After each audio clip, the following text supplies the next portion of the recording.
Hey everybody, welcome to Blackonomically Speaking in Lukman Nation, where we talk about all things economics and Black folks, or economics as they relate to Black folks. Thanks so much for joining me this week. It's been, I don't know about y'all, but it's been a week. It's been a week. Personally, on the political front, on the economic front, especially, really glad that we are able to talk about that part of this tonight. As usual, everybody, I want to thank you for joining Lukman Nation wherever you are. If you're watching on Black Power Media, thank you so much. If you're not subscribed to Black Power Media, you should subscribe. Click the notification bell so you can get all notifications for all of the content that is uploaded on this channel. You don't want to miss when anybody goes live with their shows. We have new shows coming. There's so much great content. You don't want to miss it. Please subscribe to Black Power Media on YouTube. But if you're watching me through Lukman Nation or through Facebook or on Twitter or on that thing called Twitch that I'm not even sure what that is, but if you're watching on Twitch, thank you so much for joining. And you can support Black Power Media on Patreon, patreon.com/Black Power Media. But did you know you can also support Lukman Nation on Patreon? Patreon.com/Lukman Nation, LUQMANNATION. And patrons of Lukman Nation get additional content that I don't post on Black Power Media. You get content that are the written monologues that I do for By Any Means Necessary on Radio Sputnik here in Washington, D.C., 5 days a week. Some of those written monologues and some of those monologues will also be now posted in audio format. So you get that content, and I'm working on adding a few extras for the patrons. Look out for more Lukman Nation brand merch. My long-time patrons, thank you so much for your continued support. All right, let's see who's in the chat. Who is here? Thank you all very much. Not A, David Silberg, Nwadi, Obi, Leah Boggs, Alex Marquez Perez, Martin Hernandez, Manny Nile, Cynthia Newhall, Ricky Ryan, 40 Blaze, the Jam on 90, the Jam Mom 93, VA, Yipper 99, Lucretia Williams, Franny French.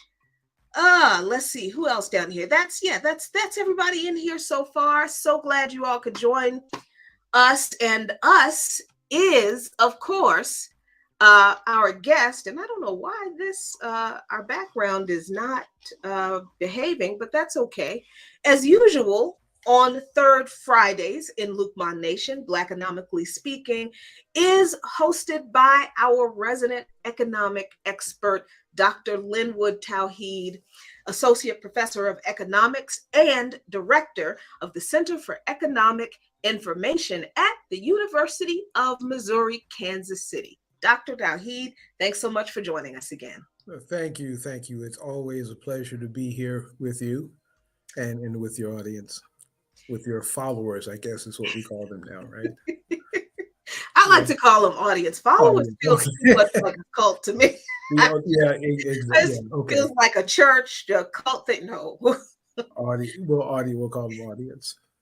So at the top, so I see a few of you in the chat, Ricky and Lucretia, and I think Leah, who I will see tomorrow here in Washington, D.C., at the Answer Coalition's organized 200 organization endorsed rally against war, rally against funding war and to fund the people's needs. The list of demands it's almost inexhaustible because of the amount of money that funding war takes away from funding the people's needs. So this massive, unified, multi-ethnic, multiracial, multicultural a coalition, principled coalition of not just anti-war activists, we are anti-imperialists specifically, because we understand that this is not just about ending this one war in Ukraine, although that must end. This is also about ending imperialist aggression through sanctions, which are an act of war against countries like Zimbabwe, Eritrea, Venezuela, Cuba. It's also about ending U.S. military interventions throughout the continent of Africa, being carried out through AFRICOM. It's also about ending the ongoing and ramping up U.S. aggression toward China that the U.S. Pacificom is engaged in, and the U.S. government and the Department of Defense are engaged in, with arming countries within the U.S. Pacific Command, like Japan and Taiwan and the Philippines, all to prepare for a war with China and to put an end to imperialist aggression in all of its forms all around the world. So this is not just about ending one war. This is about ending imperialism, and it is really about re-energizing, relighting the fire, rekindling the fire to grow and mobilize the anti-imperialist movement in the United States so that we become much clearer and much more active and militant in being engaged in international solidarity with the international proletariat struggle against imperialism. So tomorrow, I'm going to be excited to see several of you in DC. We're going to have a great time. And especially for my Black Alliance for Peace members, we're going to cut up after that jump too. So, all right. So, Dr. Tauheed, so much has happened this week economically, but I think the big thing was the bank failures, which I think came as a huge surprise to your average citizen, because I think that we kind of thought that the era of bank failures was over, because supposedly after the last bank failures, supposedly all these new regulations were put in place to keep that from happening again, right? So a bunch of banks failed. And a Silicon Valley bank, I think, was the biggest in the first. And then some other banks, Signature Bank, I believe, failed. And now Credit Suisse is very nervous about their financial standing. What is going on? What happened here? How did this happen with all of these so-called regulations that supposedly were supposed to stop this from happening again? Well, of course, yes. Of course, the bank failures are a big picture this week. They won't end this week. There'll be some. I project there'll be some more going forward. Silverlight Bank was actually the first bank failure, and Silverlight failed because it had so much invested in crypto. So that was a slightly different type of bank failure than the Silicon Valley Bank failure, which was last Friday. And then you have Sovereign Bank in New York, and then Credit Suisse, who are following kind of the same pattern as Silicon Valley Bank. So you have two different kinds of failure going on. But yes, this type of bank failure was supposed to be was supposed to have been because of regulations from Dodd-Frank bill which was passed after the 2008 crisis. These kind of systemic bank failures were supposed to have been not able to occur again.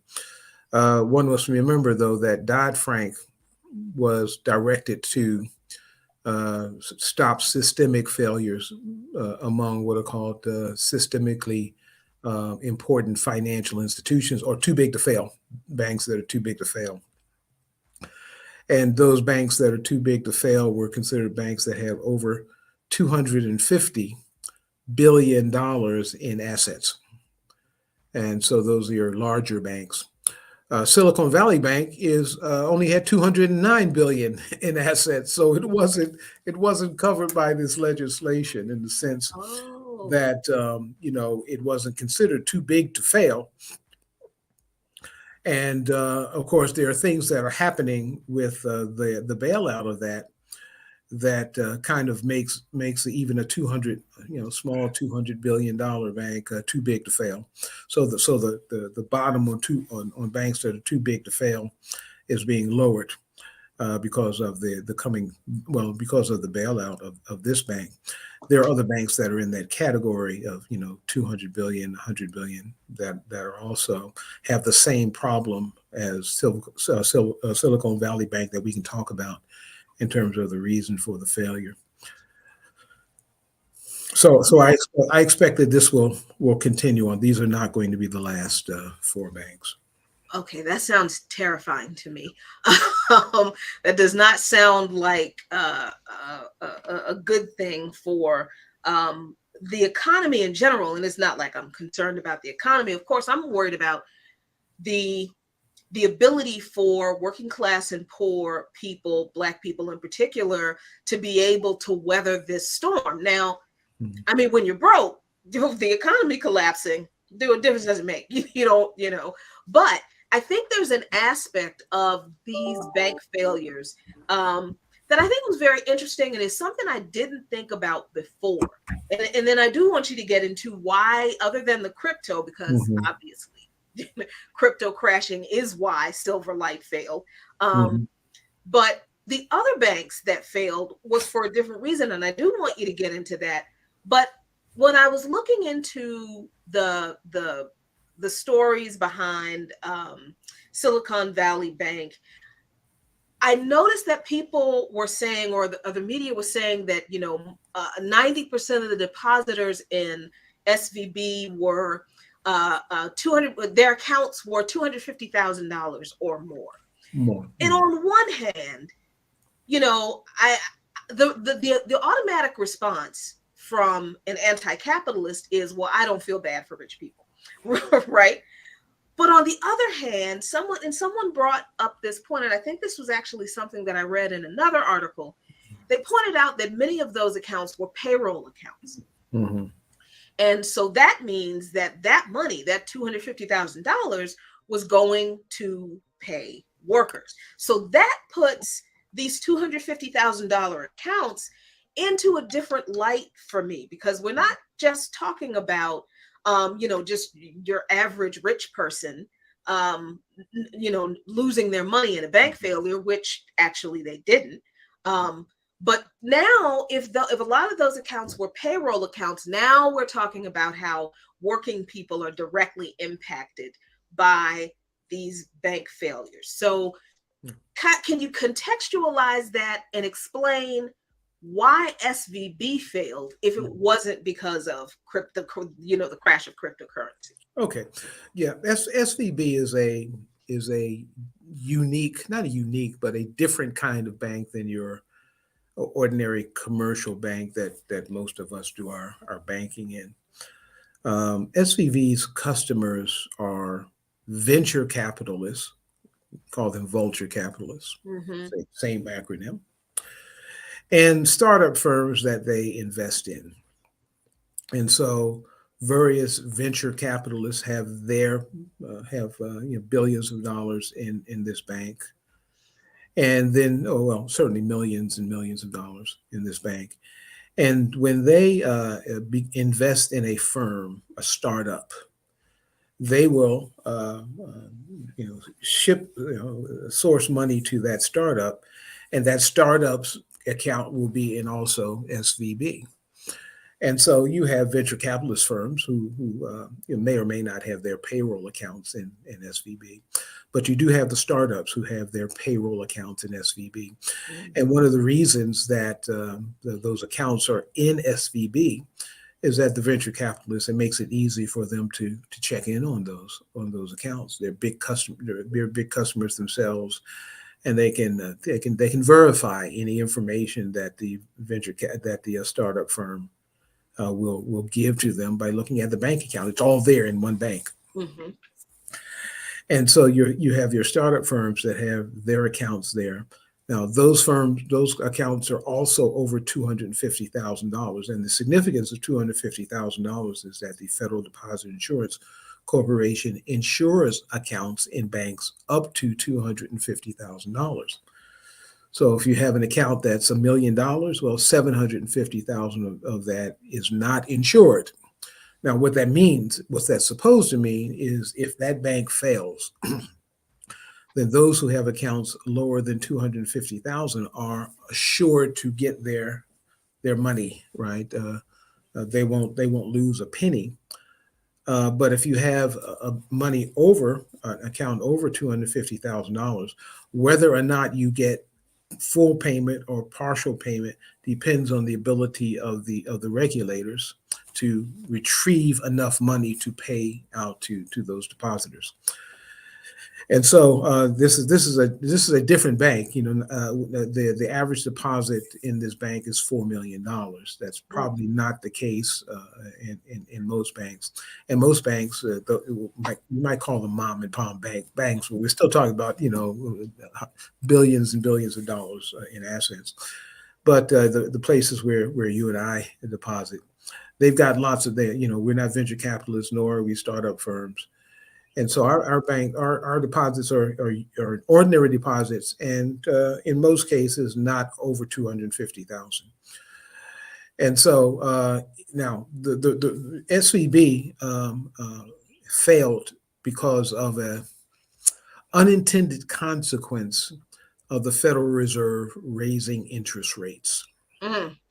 Okay, and how that happens is this. SVB, because it doesn't make a lot of loans. I mean, it makes loans, but it doesn't make a lot of loans. Those startup firms are by and large don't have loans with SVB. They have loans from the venture capitalists. So the venture capitalists are withdrawing money and putting it into their bank account, and they're lending them money. They have no need to actually borrow money from SVB. And so SVB has these accounts, I think, of 209 billion in assets.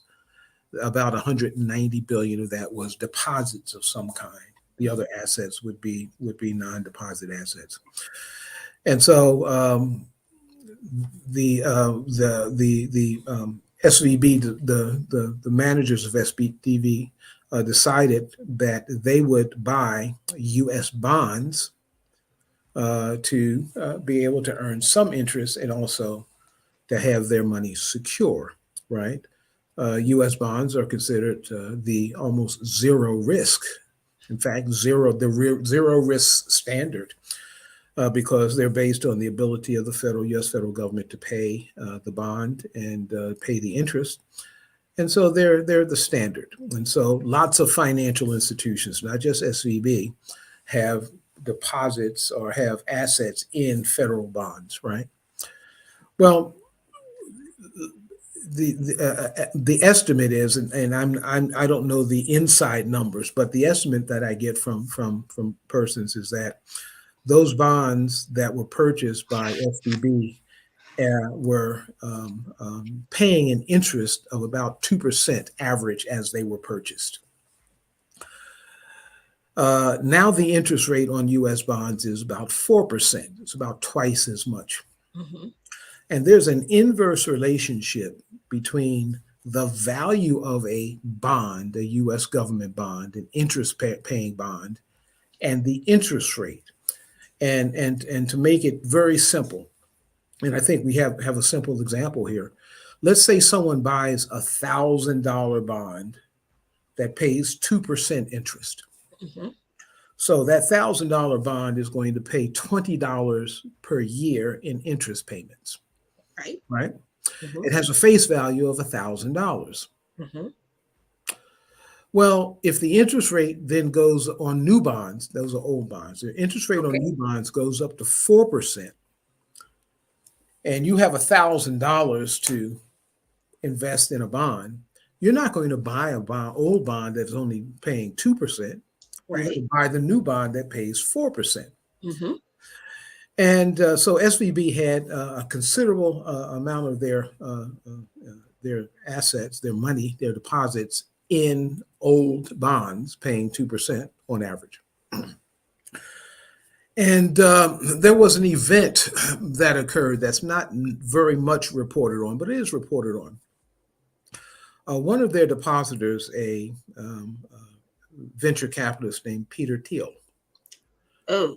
of PayPal notoriety, friend of Elon Musk. I guess they're still friends. Everyone's favorite apartheid American, Elon Musk. Well, he thought that there was something shaky going on with SVB. I mean, he's understanding the asset position of SVB. Mm-hmm. And the asset position is this. If SVB needs to convert its bonds into money because depositors need to take that money out or are taking that money out, they have to sell those bonds. Right. And those bonds that were purchased that have a face value of $1,000 that are only paying 2% interest are now only worth one half the one half of the face value. And Oh. and to kind of explain this in a simple way, it will take two old $1,000 Mm-hmm. 2% bonds to pay the same interest as a current One. 4% bond. Mm-hmm. Mm-hmm. And you can figure out what the value of that old bond is very simply. The interest rate is twice, so the old bond is worth half. You Wow. take the two, you put it under a one, and Mm. so now those bonds are worth $500. That is, if Wow. you took five, if you purchased two of those bonds at $500 each, those two bonds will give you a 4% equivalent interest, Mm-hmm. right? Right. And so when Peter Thiel started to, perhaps seeing that things in the bond market had kind of gone to where they've gone as the Mm-hmm. Federal Reserve has increased its interest rate, began to take his money out. He also notified or gave a notice to persons who follow his newsletter Uh-huh. that SVB might not be able to give you all of your money if you need it. Now, I would say that these venture capitalists who had their money in SVB were not withdrawing their money out because they needed to use it. They Right. were drawing it out because they saw that there was perhaps a failure of SVB coming. They began to draw their money out and they created what is called a run on the bank. And in a bank run, what the owners, the managers of the bank have to do is to find enough money to pay off those deposits. Because if a depositor comes and says, "I've got $1 billion in your bank, I want it today," and they say, "I'm sorry, we don't have it," that's a problem. Everybody then shows up at the door and wants their money out. There's not enough money because they can't, the bonds that they had, and I'm getting a figure. I'm thinking 80% of their deposit value was in government bonds. Wow. Thinking now, yeah, I'll look that up again, but it was a high number. Okay, and so they had to begin to sell bonds Mm-hmm. to get that to be able to pay off their depositors who were withdrawing, and they did not have enough. So they said they had to declare. The regulators, regulators had to say, "Wait a minute, we got to shut you down because you are now insolvent. You Oh, can't pay wow. your liabilities. You don't have enough money." And so last Friday is when the FDIC took control of the bank to stop the bank run. Now they say, okay, you can't get your money out today. We're going to figure out something so you can get your money out in the future. Now those with 250,000 are secured only because there's a fund that these banks pay a premium into on a regular basis that the government can use to pay off the 250,000 depositors, right? That's the Oh, Federal Deposit Insurance Fund. But all those above 250, they want their money too. And so the Biden administration, the Federal Reserve, has done is to figure out a way to pay everyone. Now we can get back to that as to whether that is a good thing or a bad thing. But SVB is not the only bank that has a large portion of its assets in federal bonds. So if the federal bonds that are owned by SVB are only worth half of their value and can only be converted into half of the money that they were purchased with, that's the same for any bank that has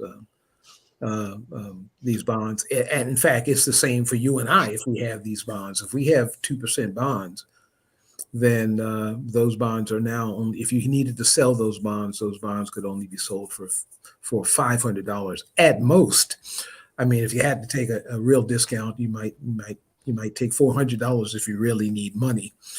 But so SVB is not the only, of course, Sovereign Bank and Credit Suisse and all of these other banks are having the same issue. They're looking at their balance sheets and realizing that they have these low interest federal U.S.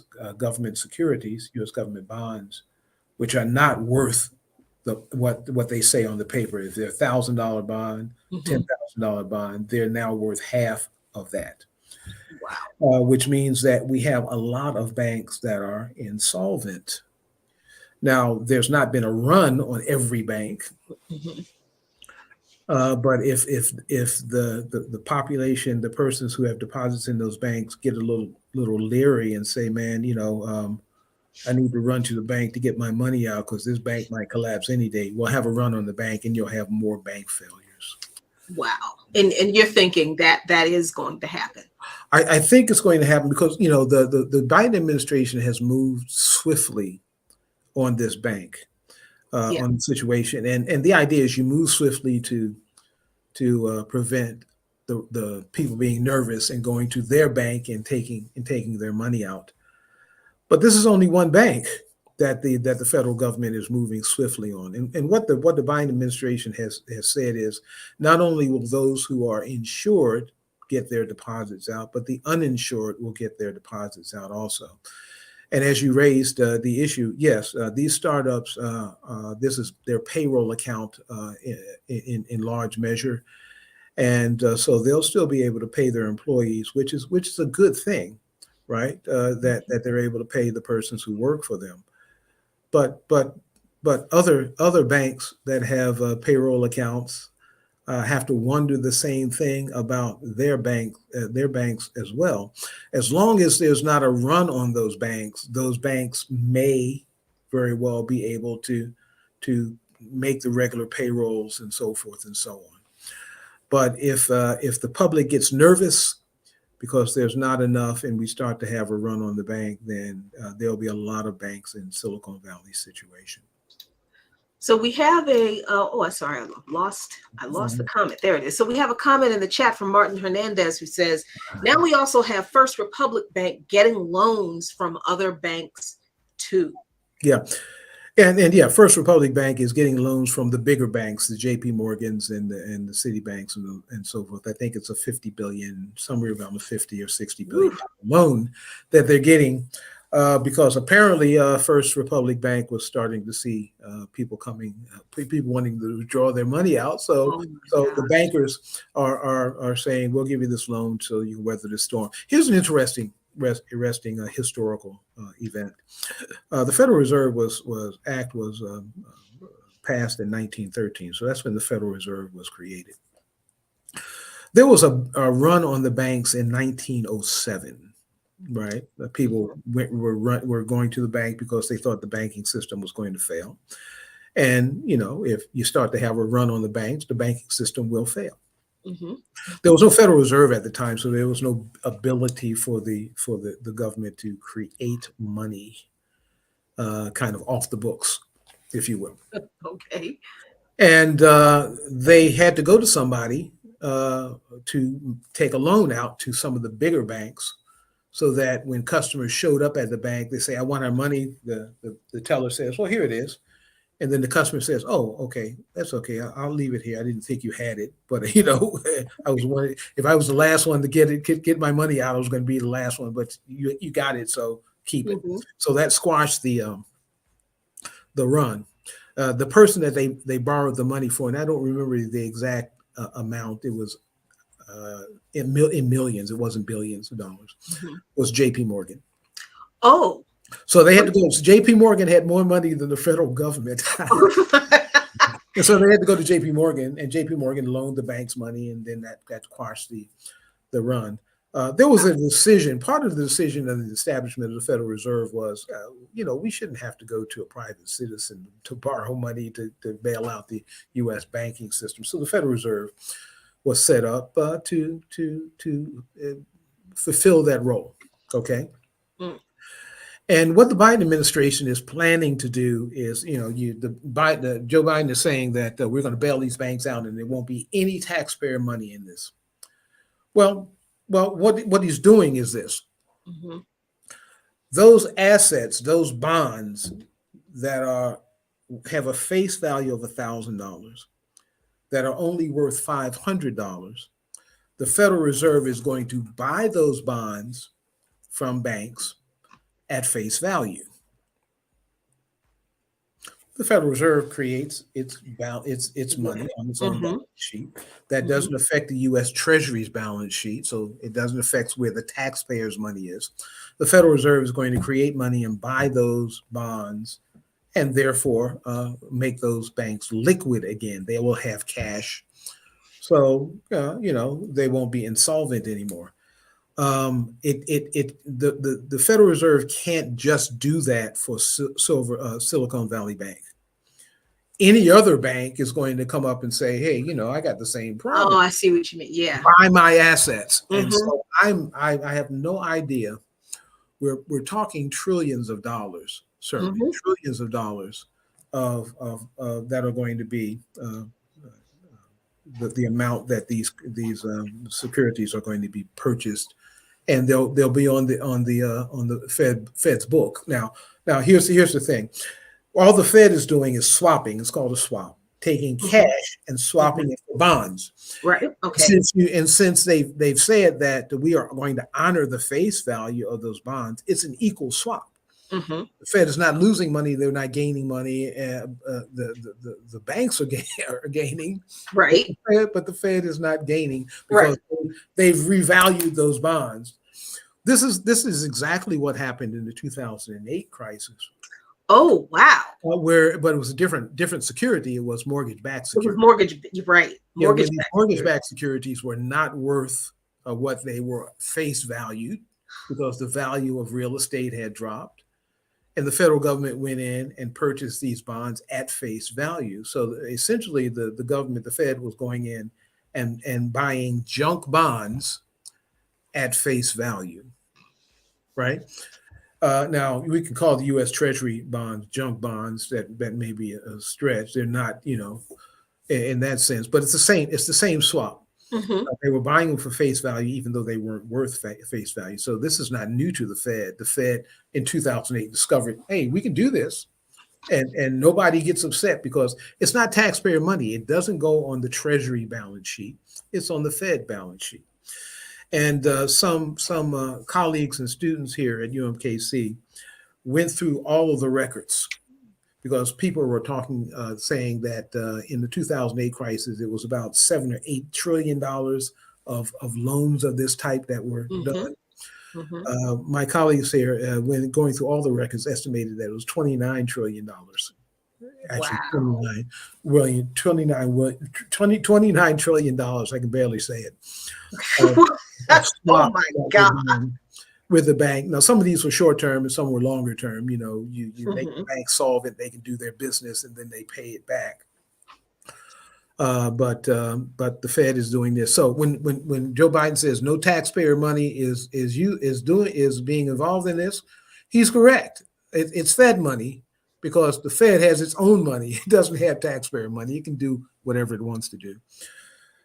This is a point that your audience and anyone interested in reparations payments I should was be aware just of. thinking that word. Yes, I'm because like, it'd just be cheaper to give us reparations right now. just do the same thing that the Federal Reserve is doing with these devalued bonds. Look, I'll take a sheet of paper. I'll say, here's $100,000. I'll write that on it, and the Fed can say, okay, it's worth $100,000, and they can swap me Right. $100,000 of money, Mhm. for that. So whatever the reparations payment in, the Fed can handle it. They're doing it right now. They're doing Right. the same thing. It's the same mechanism. Doesn't and no taxpayer money involved in reparations. And And see, I think just really quick though, Dr. Tauheed, I think at some point, and maybe we should talk about this next time. mm, The viability of reparations in a capitalist system. I think that is, I think that when we have the conversation about reparations, people get all emotional, and I completely understand because it is tied to, quite frankly, generational trauma and crimes against humanity of our people. Generational trauma that we carry in our genes right now today. It's epigenerational trauma. We know that's a thing. So I understand, people getting emotional about it, but I have come to understand that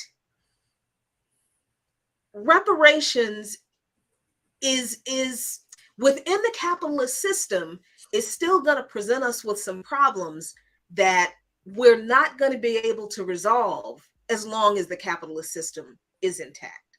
And, well, and well,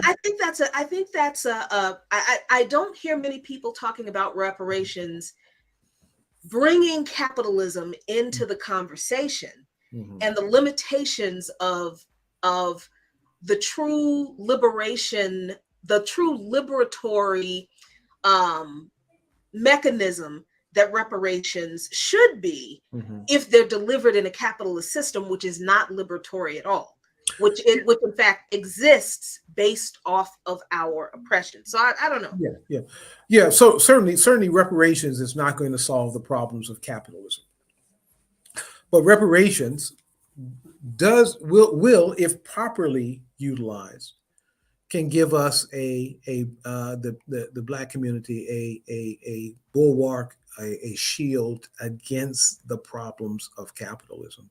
First of all, reparations is an ethical and moral obligation of this country. They owe us, True. right? Mm-hmm.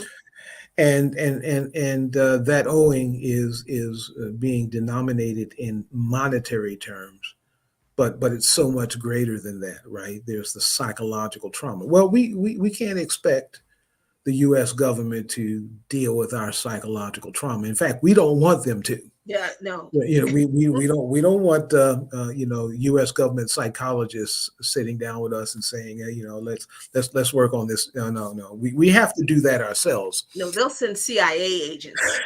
Yes, yeah. We have to do that ourselves, and money gives us a resource in order to Hmm. do that. Okay. You know, Hmm. our psychologists need to be trained, and then they need to be paid because they have to live. Then there are other kinds of trauma and shortcomings in terms of educational excellence that we have to reach. Well, we have to pay teachers, and we have to have but if we have reparations as a community and as individuals in a community, we can use that to address those issues. I had shared with you a paper I had written titled "What We Must Do Before Reparations." Hmm. So we can't wait until we get reparations to put forward the mechanism for our repair.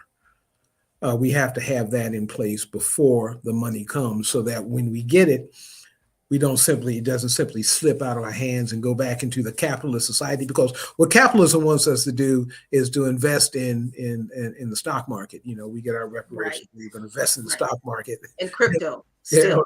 invest in crypto, and not only does it perpetuate capitalism, but we will eventually lose that money, because capitalism is extractive from people like us to a better class of people.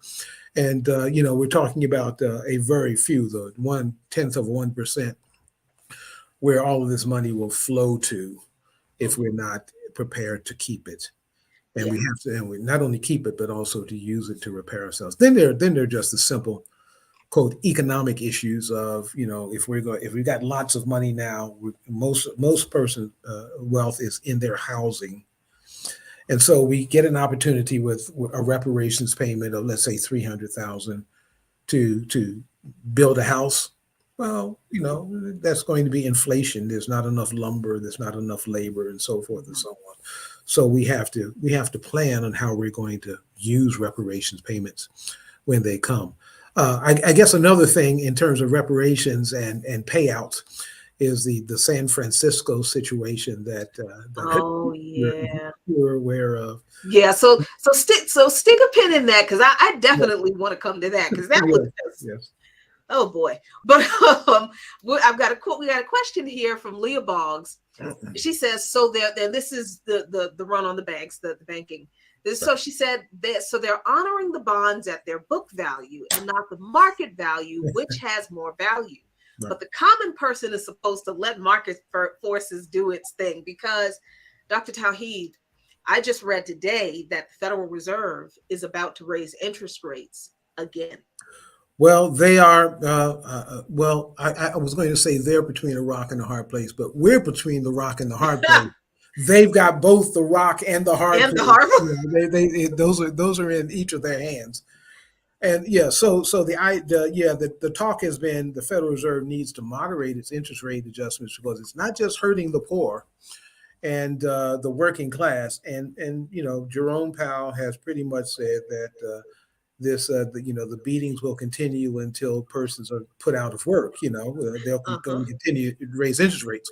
But now the unintended consequence is that it's hurting venture capitalists in Silicon Valley Bank and other places. And if they continue to raise interest rates, there will be more banks that will find themselves insolvent than already are. And so there's perhaps an idea that they'll stop. They won't do the next interest rate adjustment until the banking industry is taken care of in terms of the Treasury Department response and the Fed response. And then they're going to continue to raise the interest rates, so that banking will be secured, but they'll continue to go on until working people are put out of work and the recession comes along. Oh my God. And this is all going to happen at the same time as you know, private corporations are price gouging food Yeah, at the grocery store. Fuel prices are high because of Biden's and NATO's war in Ukraine, war using Ukraine against Russia. yeah, Yeah, it's we're in for a bumpy ride, folks. yeah. And then you have all the other things like climate change and student loans Yeah, and all that other that. stuff. You know, all of these things are when you start kicking the cans down the road. When you get to the end of the road, all you have is a mountain of cans. You know, Mhm. and what do you do with them? They're all connected together. You could have dealt with these things along the way, but they kick these problems down the road here. So what would have kept this from happening again? What should the government or the Federal Reserve have done? What kind of regulations should they have put in place? What would have kept this from happening? Well, unfortunately, I don't think there's any regulation that would have stopped this from happening. If the Federal Reserve were increasing their interest rates, the value of these government assets would fall, right? And so there's nothing you can do about that mechanism. It is mathematics.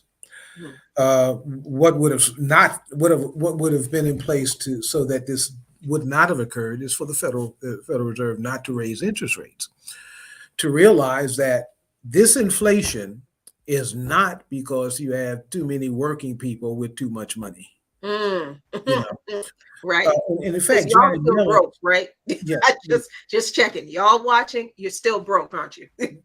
Janet Yellen said last week that she doesn't understand why where this spending is coming from. They expected that the interest rate increases would stop the spending, but the spending is continuing on.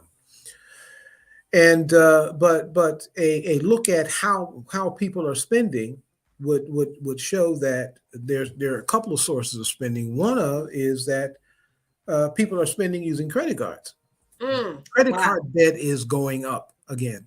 Now, this happened in the 1990s. You got the roaring 90s, and spending the economy is good, spending is going up. But what also was happening was people were going into historical levels of debt, and eventually that had to collapse, and it did.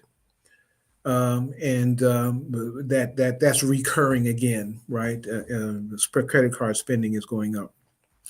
Another cause of this is, you mentioned, the price gouging, Mhm. that corporations are increasing the prices of their product beyond what they need to cover the increase in cost. And so we have not only an increase in cost, but we have an extra increase in cost. That's something that the Federal Reserve can do nothing about, but it is something that the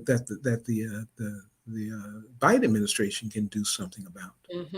Mhm. Price controls and have been put in place in periods in time by executive order, and there are other means that the executive branch can use to tamp down or suppress the tendency for these companies to price gouge.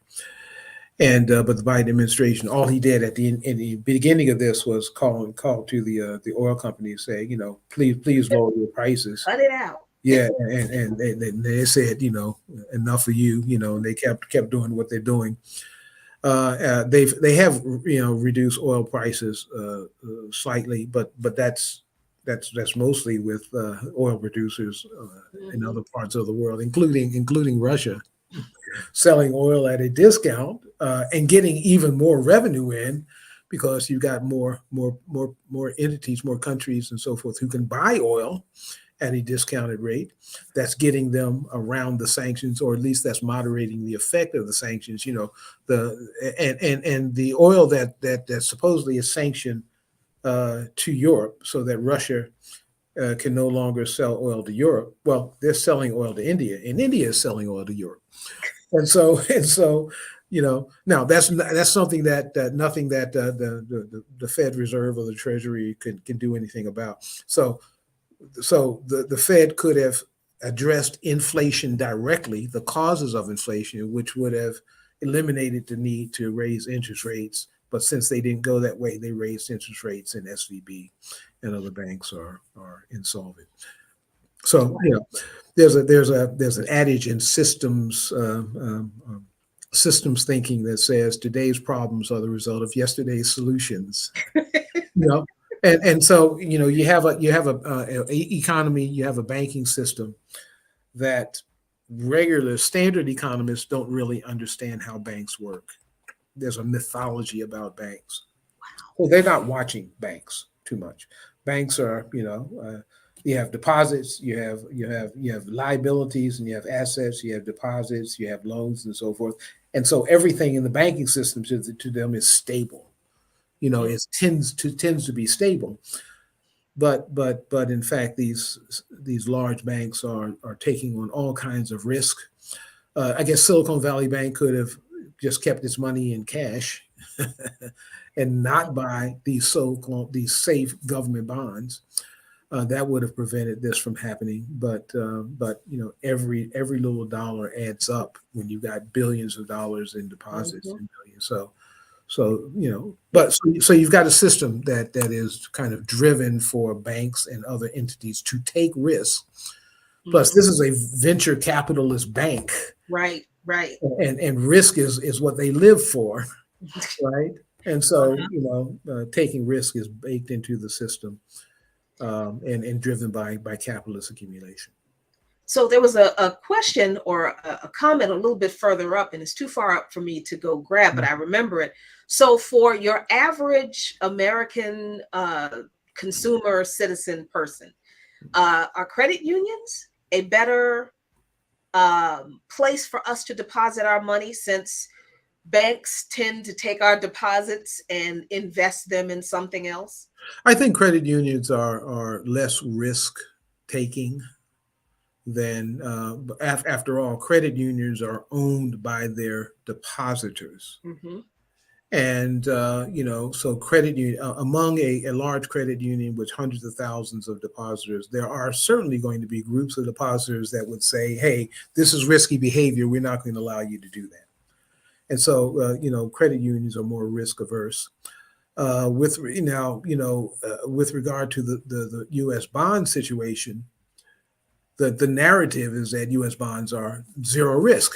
Right, right. Until the Fed starts raising the interest rate, and then Uh-huh. and then you've got, so but in general, I think money is probably more safe in credit unions. There was a comment that one of that someone in your audience put up about Ellen Brown. Oh, Uh, yes. Ellen Brown has a piece out where she's recommending public banking.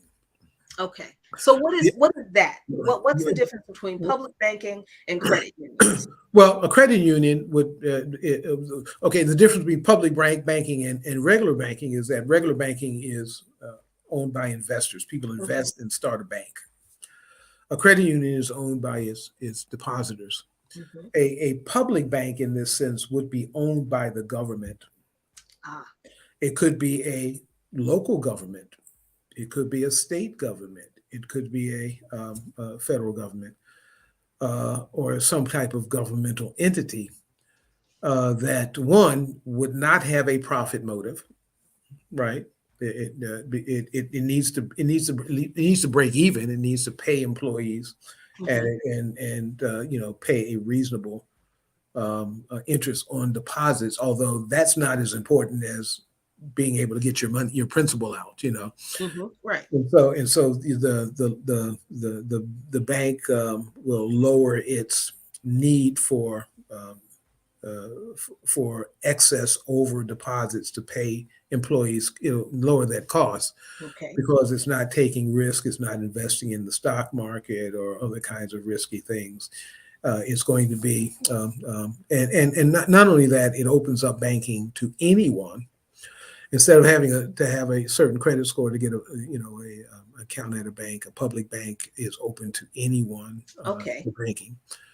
It democratizes banking, but it also has to be regulated, right? A public bank is, if you open up a public bank and you make it so that it's not regulated, it's probably going to go off the rails just like any other bank.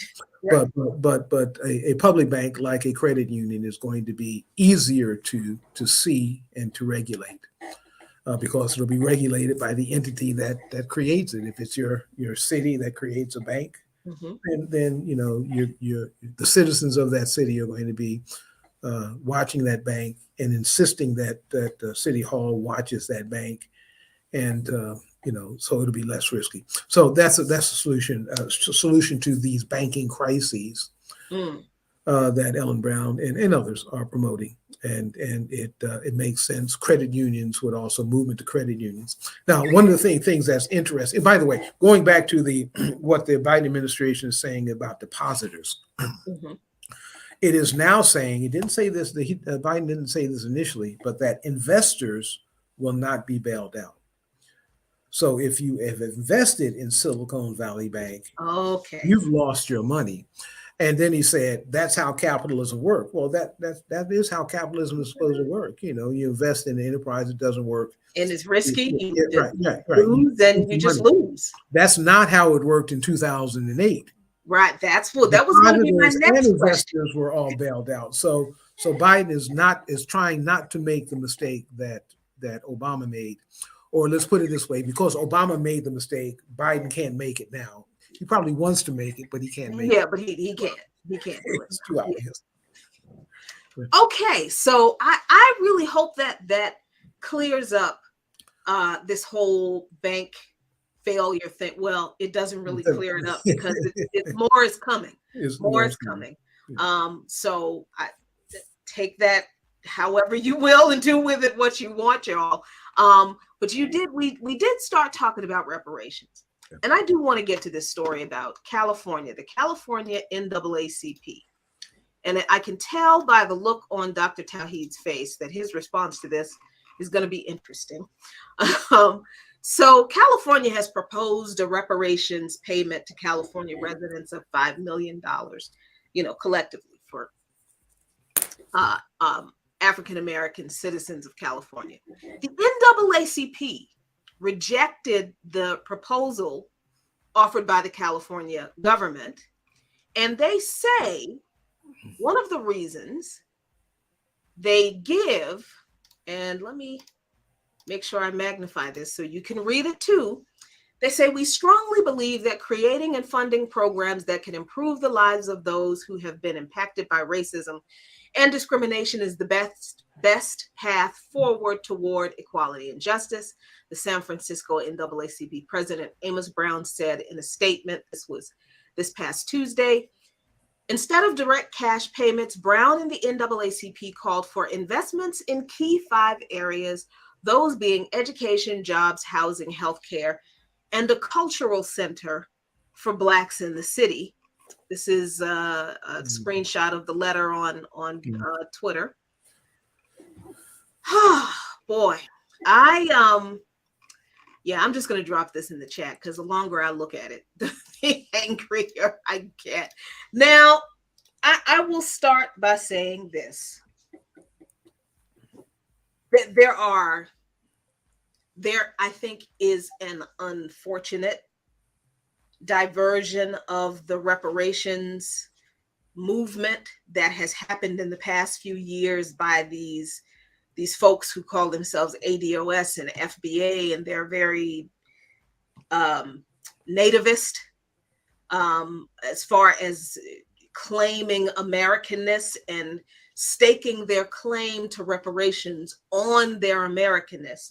And this is something that runs absolutely counter to the mother of reparations, the mother of the reparations movement in this country, Queen Mother Moore, who was not only the mother of the reparations movement, but she was a Pan-Africanist. And it also runs counter to the global reparations movement that all people of African descent are engaged in. And they recognize the validity of reparations demands of people of African descent in every country throughout the diaspora. So that part of this whole, this part of the reparations, the history of the reparations movement in this country is, it's just really icky to me. But that's one part that I think we need to iron out. And I think eventually it will get, because I think it is very key when we're talking about reparations. We're not only talking about, we cannot limit it to people who are the defendants of people who were enslaved, because we understand that our oppression and subjugation in this country did not end with the legal outlawing of slavery. It continued under Jim Crow. It continued under Black codes. It continued under de facto and de jure segregation in the South and in the North. And it continues today. So that's another part of that. But then this whole NAACP response is, to me, it harkens back to this Nixonian kind of framing of, we can't give the Blacks money, let's frame capitalism in the things that we can do for Black people outside of giving them money. And the things that we can do for Black people never actually translate into anything useful that anything useful for the masses of Black people, the Black people who benefit from those kinds of things. And I'm talking about Black capitalism here from Mm. Nixon, which was Black capitalism was Nixon's response to the Black Power movement, which reparations was a part of that demand. Mhm. So the NAACP to me is taking a page, a note, marching orders from Nixon, and saying, no, don't give the Negroes money. That would be bad because we don't know what to do with money. Oh my God. Let's have programs. Let's fund housing and education and jobs. These are things that have been thrown at us for decades.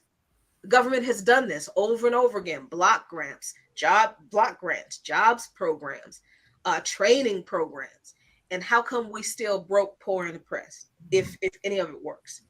So this response from the NAACP to me is part Black capitalism, part Nixonian Black capitalism, but it's also part respectability politics. That's how I look at this.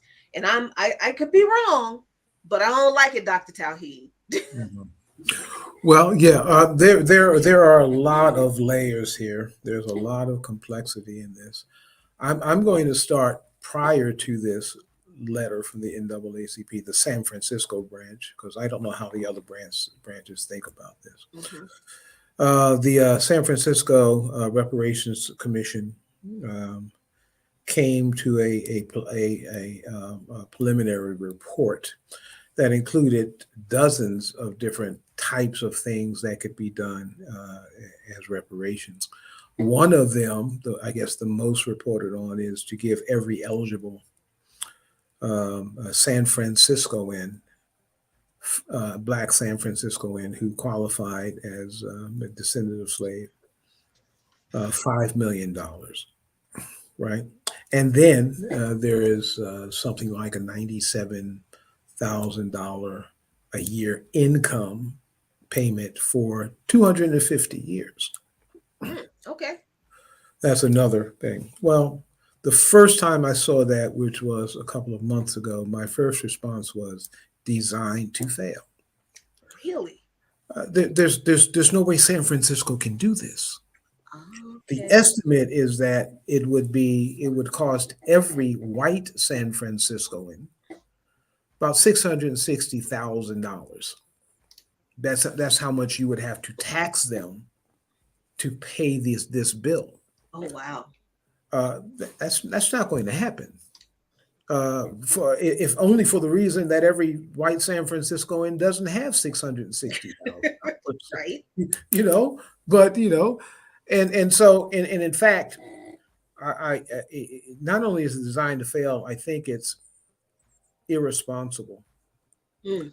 because it is a payment that it's almost designed to antagonize white folks and who may be in favor of reparations to say no, no, no, no. If that's what you're going to do, I'm opposed to it.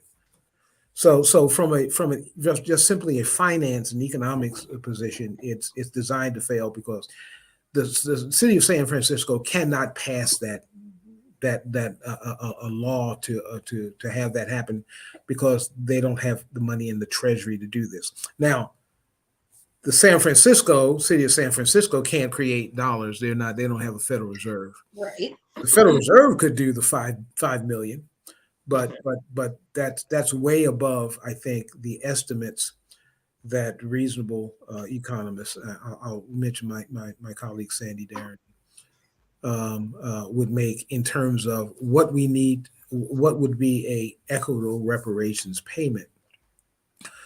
And Darity, and also I support this method of estimation, is that there is a wealth gap between the average white person and the average black person. Mm-hmm. That wealth gap is there because of oppression prior to emancipation and since emancipation.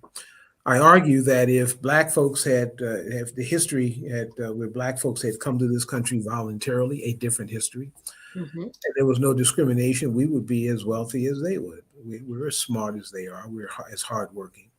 And so the estimate, the difference, let's say, of 170,000 average white wealth to 17,000 average white wealth, that difference is a result of our oppression in this country. That is a reparations payment. And that total comes to a total of $11 trillion that Darity says can be paid over 10 years, Mhm. a little over $1 trillion, and the Fed would it's been doing that with these financial institutions since 2008. It's been shoveling more than $1 trillion a year to them. So Right. it would be and so that's my first critique of the San Francisco situation. It's not going to happen because it can happen. San Francisco doesn't have that kind of money. The NAACP, San Francisco NAACP response to that, my first impression was this was an organization looking for finance. So it's proposing that we set up these programs. Hmm. Someone has to administer these programs. And the way these programs get administered is that the Black middle class who are connected get the jobs as the executive directors for these institutions Right. to provide jobs and education and whatever XYZ. And the money that flows in goes out to them, to that class in our community. And after it's over, the community is in no better shape, maybe even worse shape than it was before. That's what I look at this as, a plea to the San Francisco. Don't we know you don't have the 5 million for every Black folks. Just give Mhm. us five Just million. give us some. And 5 million, and we'll set up a job program for you, and you can say you've done it. Wow. That, So, I so, mean, so this is the Black bourgeoisie mm, raising its head and needing to be financed again, and figuring that the San Franciscoans are such suckers, man, that they'll go for this second round. the Black bourgeoisie, otherwise known as the Black misleadership class in this country, a Yeah, phrase coined by the late, great Glenn Ford. I'm so right. glad that I got to meet him and talk to him. Incredible mind, right along with the late, great Bruce Dixon. Um, yeah, so that's very interesting. I hadn't even thought of that aspect of it, that this is just, a plea from the Black petted bourgeoisie to give them more jobs. Yeah, we used to call this poverty pimping, right? Oh. And so that's what they're doing. Hmm. And now, to the things that they're saying they're going to do, we need to do that. Hmm. But we've already been through a process of being led by the Black bourgeoisie in these programs, um, setting up these processes led by community. I've been involved in educational African center schools here in Kansas City that had phenomenal performance. We have other entities around the country, persons who are doing housing development and other kinds of things, persons who are actually doing things and have a success at actually improving the lives of black community. We have examples of that. We don't have to search in the NAACP archives to find folks who've done that. There are people who have done that. So in addition to a payment to individuals, because families have been affected and are continuing to be affected by the trauma of enslavement and Jim Crow and so forth. And it's not just the middle and upper middle class Black folks who have had that. They've had their trauma too. But perhaps even more of that is on those who are just working class and average persons, who should get an opportunity to have a house, Hmm. to have the funding to educate their children. Although I believe in free higher education. No one should have to pay Hmm. for their children to be educated, which is an investment in them, in their productivity in this country, Right. right? And so that's a national imperative to make sure that everyone is educated. And so these other programs that are on that five list, they need to be done, but the NAACP and other quote civil rights organizations are not the ones to do it. Right. You know, Right. if we're talking about business development, then if that's a thing that needs to be done, I think it does, because after all, we need to have places to spend our money that's going to keep it in the community. If we get a reparations payment and we don't have a black owned grocery store, then all we can do is buy groceries from persons who don't live in our community, and that wealth leaks out.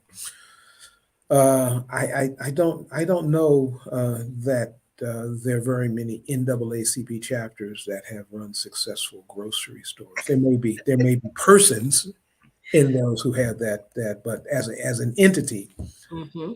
they haven't shown they're able to do what they're able to do with that money. In fact, Harold Cruz talks about the civil rights organization NAACP in particular as staying completely away from economic things, all into the political things. So I don't see the evidence that the NAACP or other civil rights organizations have done their homework and are able to build black business, because they've stayed away from black business. It's not what they do. Yeah. So, and we do know, if you weren't clear on what the NAACP does in, focusing so much on politics, it's to make sure we continue to vote for the Democratic Party. That's what they do. Mhm. So there were a couple of questions in the chat about reparations, and the basically the gist of it is what is the benefit of giving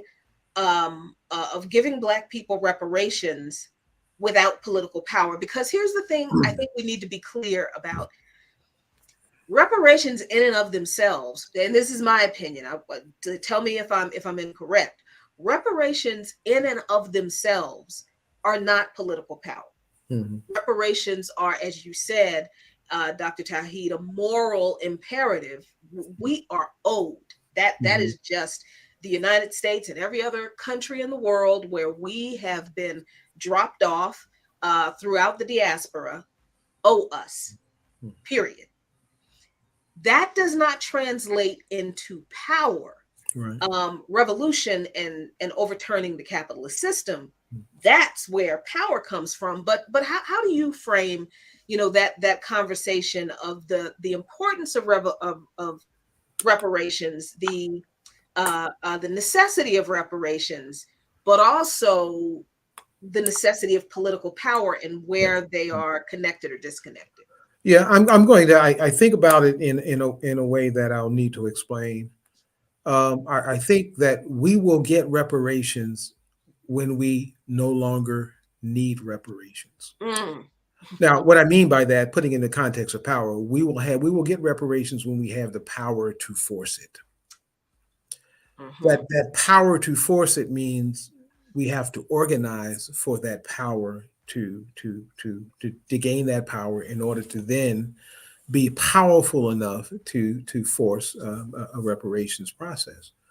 That means that we can't sit and wait for others to decide on how much they're going to owe us, and make apologies and all that. All of that is important, because that's the moral and ethical aspect of it, right? Hmm. There has to be an acknowledgement of what was done. But politically, if we are continuing to waste our vote by lockstep voting for one party or another, neither of these parties have our interests at heart. They have the interests of their donors at heart. Hmm. If we organize and organize for improvement in education, improvement in health, and other kinds of things that we need to do before reparations, we will then generate the power that we can force a vote on reparations and a payment of reparations. But that means that the political power in this case is something that we have to develop. We can't wait for others to pay us, and then we say, okay, now we have money, therefore we have power. And so we've had this debate in the Black community since the early 1900s. Yeah. Hmm. Between Du Bois is symbolized by Du Bois and Washington. Is it better to have political power or economic power, or should we go for economic power or political power first? No, we have to do both. Mm-hmm. We have to do both. We have to Walk and develop chew our gum. political and economic power. And the fact that the NAACP, for example, going back to them, was started and had in its charter that it could not own land. The NAACP could not use funds to buy land. Wow. That Harold Cruz calls that non-economic liberalism. It is a political fantasy that one could have political power without also having economic power. And so we have to understand that we have to have a political economic response to this growing of power. That takes organization, it takes planning, and then we have to step forward one step at a time towards a goal. That goal is a community goal, and part of the community, the civil rights organizations, leaders are not. They're part of the community, so they have a say in this, but they're not all the community. Hmm. I apologize for all of you watching. My camera is apparently possessed. It's decided that it Doing some wants to strange things. revert to 90s laser disc issues here. Have no idea what's going on, but yeah, apologies. Um, I, I think that when we talk about power, this is something I'm going to put this comment up again. And I think that this goes right in line with what I always say and what I actually opened the show talking about, the need to be anti-imperialist, not just anti-war, because if you're anti-imperialist, you're also focusing on ending neo-colonialization Hmm. um, around the world. So kind of can you give an economic explanation to the need to connect the demand for reparations Mm-hmm. to the need to be anti-imperialist, the need to want to destroy Mm-hmm. imperialism and the capitalist system that propels it? Yeah. This is, I guess, is has a reference to the early discussion where you were discussing the actions of ADOS and other organizations who are focused on reparations for the descendants of American slaves. This is my opinion. Others can disagree.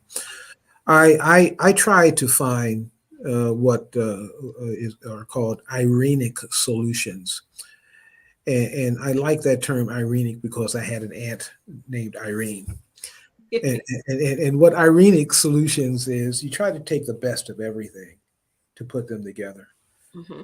And so I do believe that the ADOS approach in assisting that reparations in this country is owed to the descendants, those who have been enslaved by this country, is a valid point.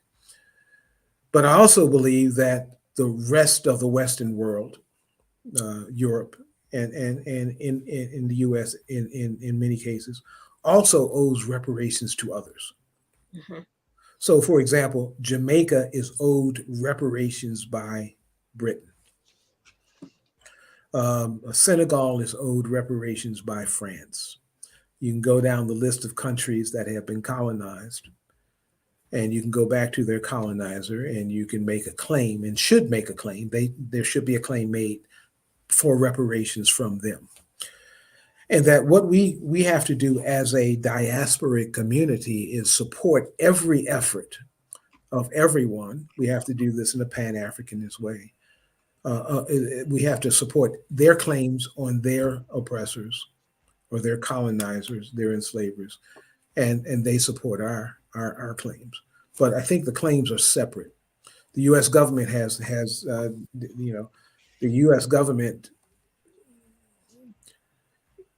I was going to say the U.S. government did not enslave or did not colonize Senegal. that might be a little doubtful in today's world. You mentioned African and all that. Right, So, right. so there may be some reparations payment that the Senegalese could make to the U.S. Hmm. as a result of that, and that needs to be explored. Right. Yeah, and ADOS, or those who are supporting reparations for American descendants of slaves, should support that effort. And the thing is, they don't, because they are very they're very their ideology is, we pretty much don't have any connection with Africans. We're not from them. We're Americans. We're not Africans. Africans aren't us.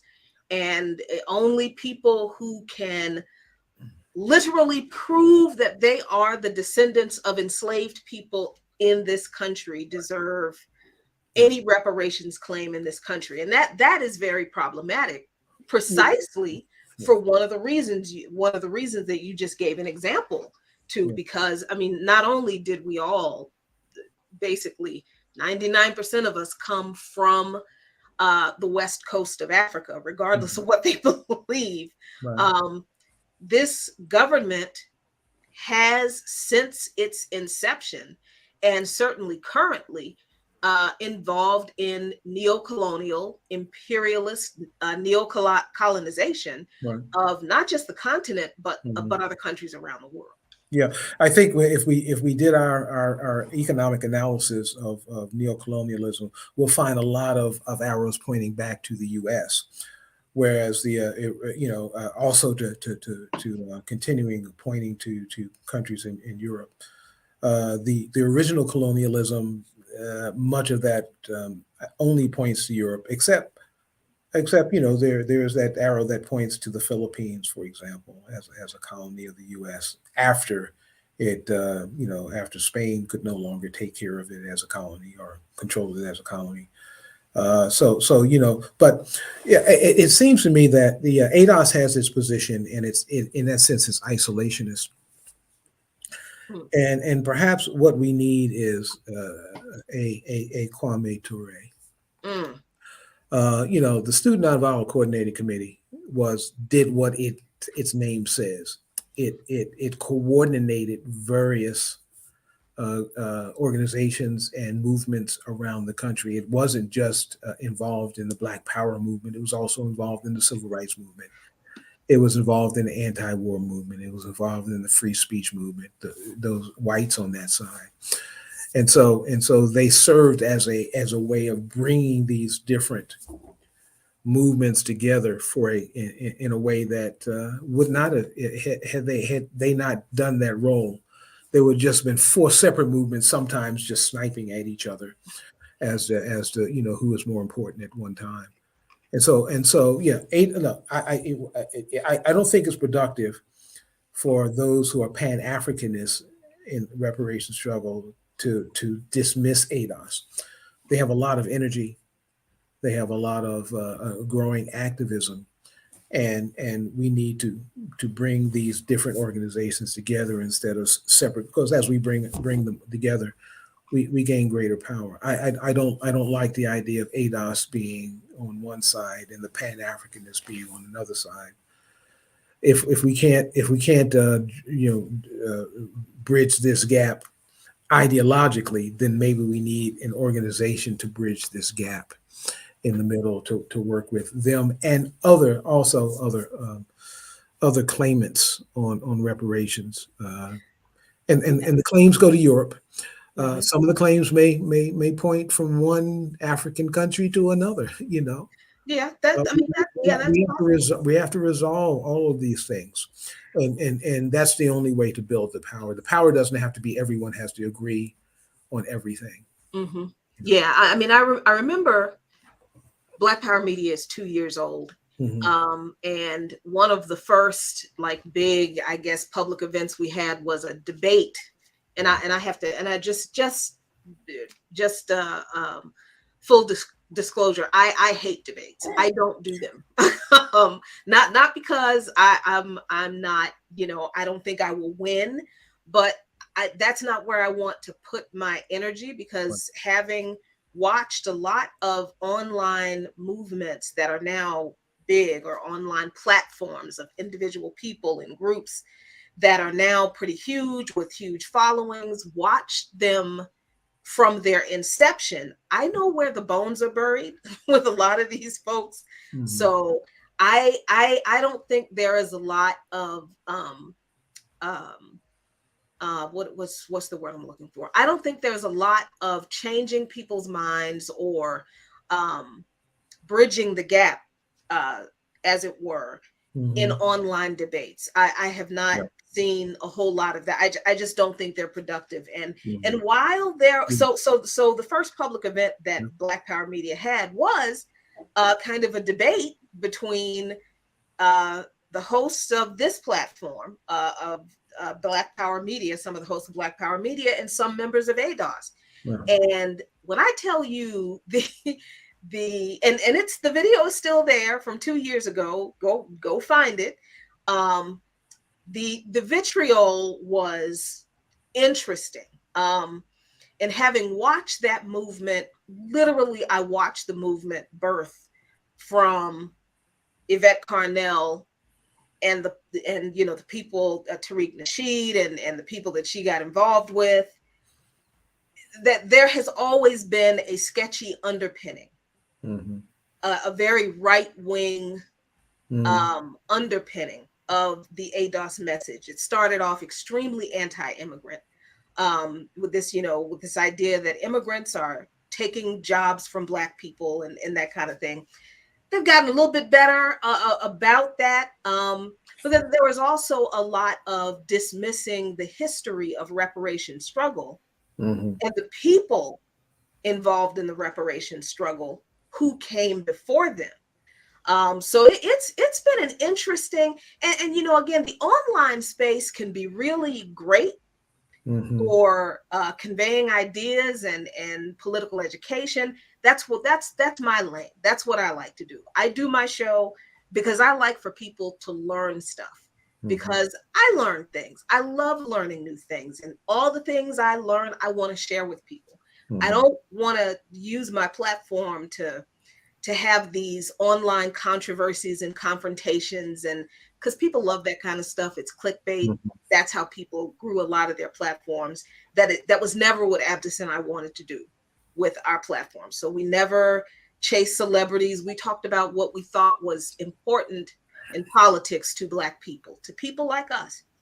So watching this kind of, watching this movement and many others, it wasn't, I don't have this criticism just of this group of folks. I also have this criticism for organizations like the Movement for People's Party and pretty much the entire online progressive Bernie Sanders movement, just all of them that came out of that.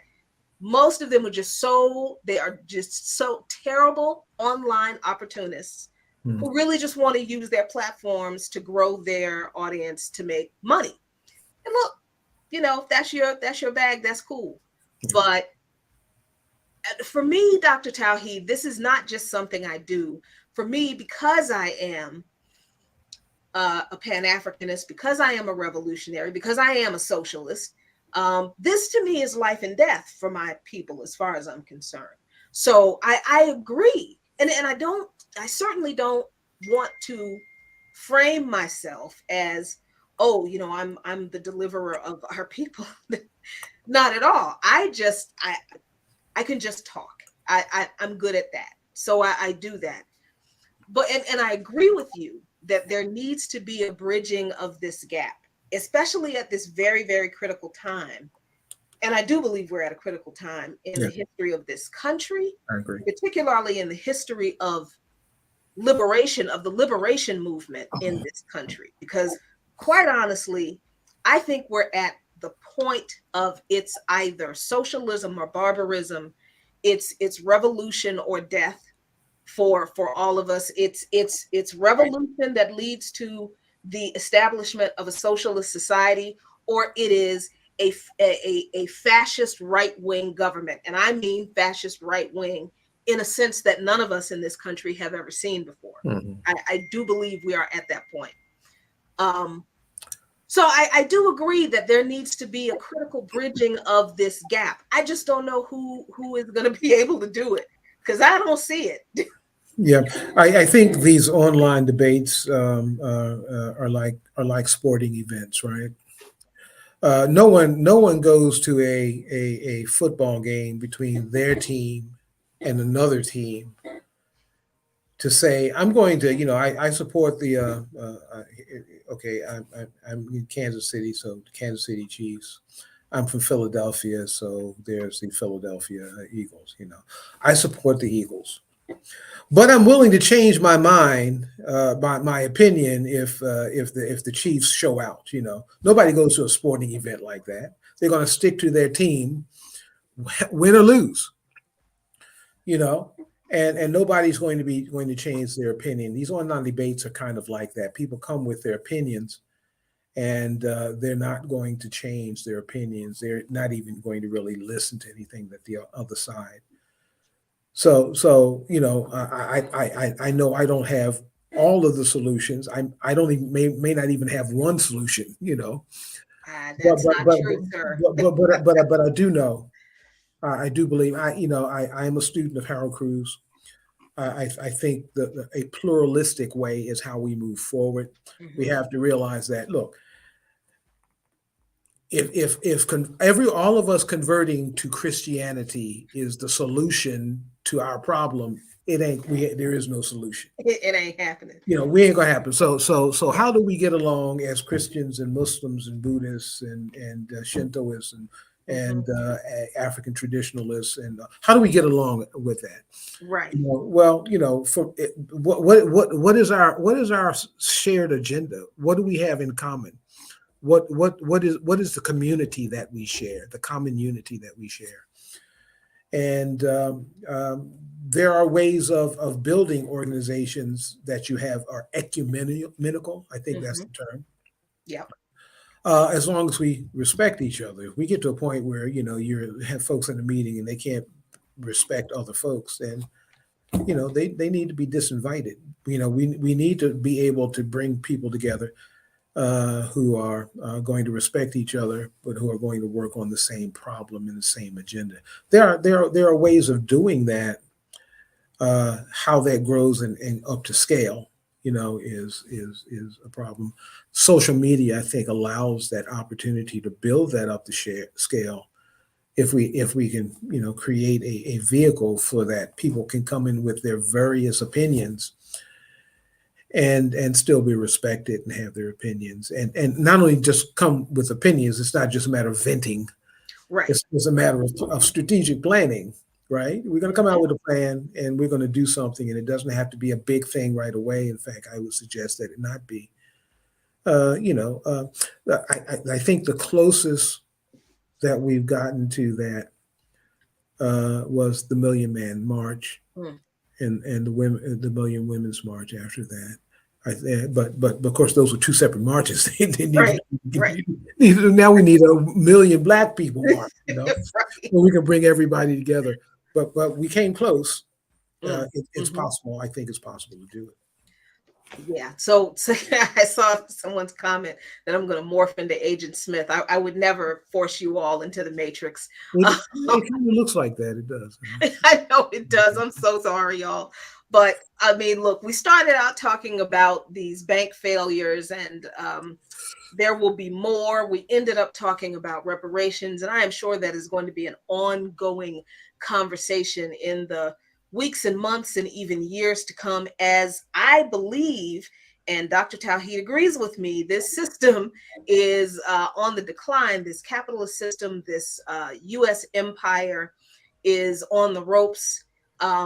Clearly, it's losing its grip on control over the rest of the world. This is why there is so much activity, so much frenzied activity by US officials to ramp up this war with China, to sell all these arms to Pacific countries, to get deeper involved on the continent, to basically threaten African leaders who are already in their pocket, by the way, some of the African leaders, to stay in their pocket, or else, and to sow the kind of chaos that they are sowing by fomenting coups in the global South, in Latin American countries where progressive and leftist governments, or left-ish governments, have been elected by the people. This does not mean that the US empire, this capitalist system, will fall in the next 5 years, in the next 10 years. It may not, this empire may not end in our lifetime.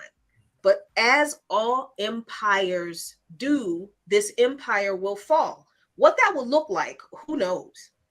Who knows? It may not look like Rome burning, Yeah. right? Yeah. But it will fall. The question in my mind, Dr. Tauheed, is what are we going to do when it does? Well, maybe modify the question a little bit. What are we going to do as it does? There you go. Because if we wait till it's gone, it's too late. I mean, we're talking about, I think, people who are so enamored of their power that there are some of them who will destroy the world on their exit. And of course, they have the nuclear weapons to do that. And so if a country, it can be considered in its death throes like a person or an animal or any other living thing, things become very chaotic and they may lash out. And this could be not just the end of capitalism. This could be the end of human existence. So we are at and not just from the nuclear war, but just from neglect of the climate and other kinds of things. So yeah. What do we do now? We talked about this a number of times, and I think I'm back to maybe a simple solution is we need to organize. We need to get together.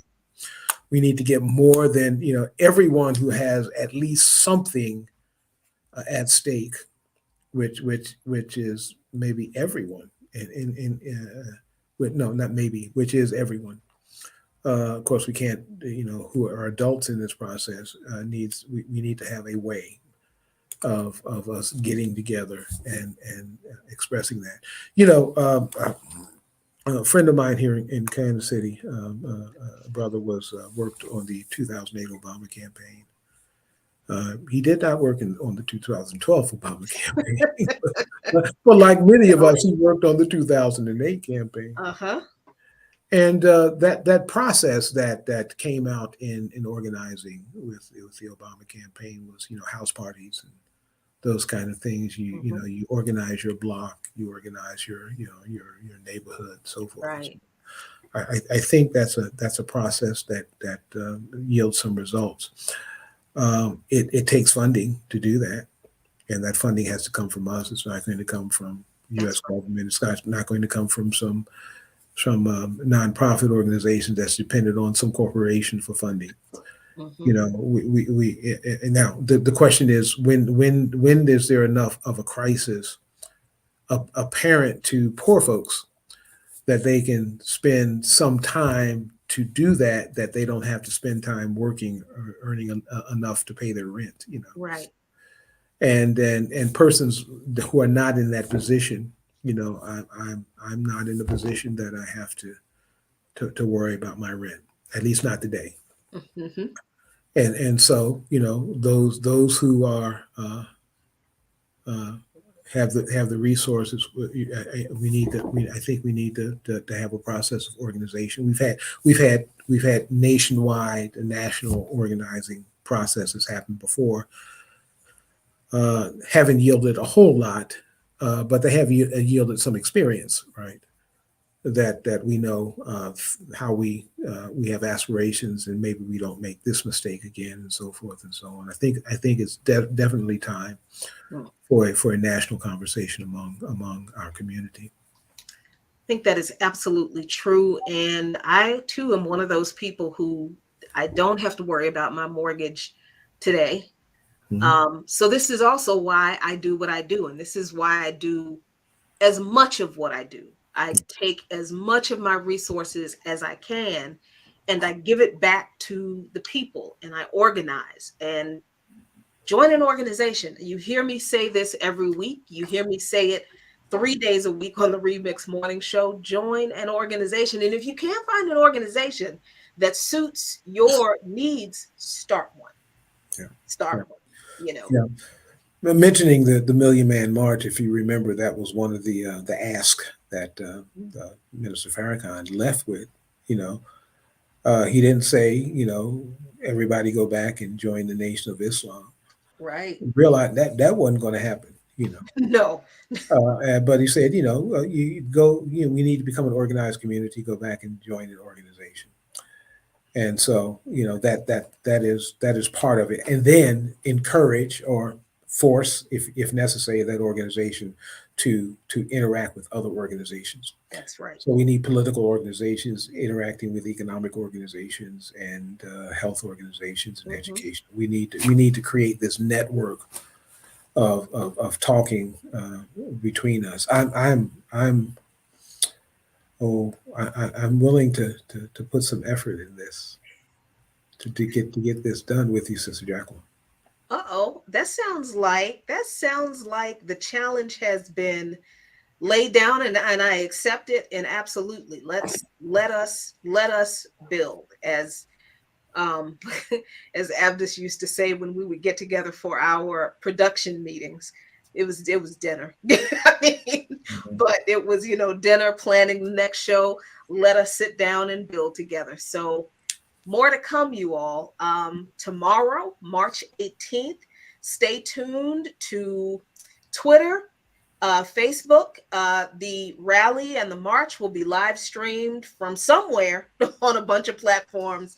I'll be speaking at the rally at the White House for a couple of minutes. Then there'll be a march afterward, and then there's a teach-in at the end of the march, and then all of the BAP folks, all of the Black Alliance for Peace folks coming in from I don't know how many cities, 4 or 5 cities. We're going to get together and have dinner, break bread, because that's what I do. I'm Southern. I can't get my people together for a meeting of any kind and not feed them before I send them off home. And look, you shouldn't be building organization without socializing with people anyway, because that is how you build community. You don't build community based off of principles alone. You build community based off of the connections that you make with people. So make some connections with people. Get out there, do some stuff, and we will see you again next time on Blackonomically Speaking, third Friday in next month. Until then, Dr. Linwood Tauheed, thank you so much for joining us. Thank you. It's always been a pleasure. I'm glad I had a little more time than I usually have Yeah, I'm sorry for today. holding you a little longer. Oh, no, no, no! It's always a great conversation. I'd stay longer if needed. But you take care of yourself and I take absolutely will. And you all, absolutely do. Keep your energy up. yep, you all take care of yourselves and each other. Be really good to yourselves and each other. And as always, luta continua. The struggle continues. But I promise, if you stay in the struggle, Victoria acerta. Victory is certain. Peace, y'all. No more